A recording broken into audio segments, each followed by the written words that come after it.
النهاردة هعمل معاكم وصفة تنفع فطار وتنفع حاجة حلوة، الكريب الفرنساوي. بجد وصفة سهلة جدا وحلوة جدا، وبتبقى منقذة لو الواحد جايله ضيوف فجأة مش عامل حسابه، أو نفسه هفته على حاجة حلوة ومعندوش حاجة في البيت. هنحتاج كوباية ونص دقيق متعدد الأغراض، كوباية ونص يعني 225 جرام، ويفضل يكون متصفي. هنضيف عليهم نص معلقة صغيرة ملح، ومعلقة أو معلقتين كبار سكر.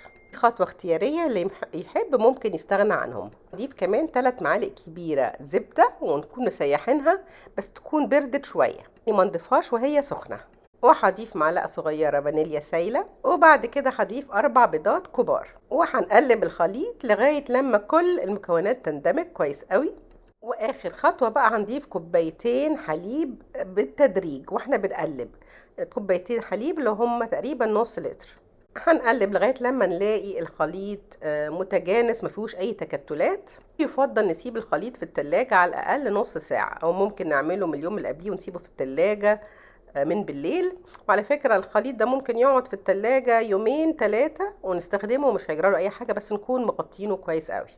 هنسخن طاسة وتكون مقاسها كبير شوية، يعني مش أقل من 20 سنتي، على البوتاجاز على نار ما بين الهادية والمتوسطة. ممكن ندهنها بشوية زبدة، دي خطوة اختيارية لو الطاسة غير قابلة للصق، ويفضل نستخدم طاسة غير قابلة للصق. خد ما بين ربع وتلت كوباية عجين، نحطها في الطاسة وبسرعة نحرك الطاسة لكل الاتجاهات عشان نفرد العجينة. طبعا الكريب كل ما بيكون أرفع كل ما بيبقى أحلى. لو العجينة بقت سميكة هيكون أقرب للبانكيك من إنه كريب. هنسيب الكريب يستوي على الناحية الأولى تقريبا دقيقة ونص، أو لغاية لما ياخد لون ذهبي خفيف. احنا كمان لو بصينا على الكريب هنلاقي إن العجينة استوت، ما بقاش فيه مناطق طرية. ونقلبها على الناحية التانية زي ما انتوا شايفين في الفيديو كده، ده اللون اللي احنا عايزينه من الناحيتين. كده الكريب جاهز. نيجي بقى للتقديم والحشو.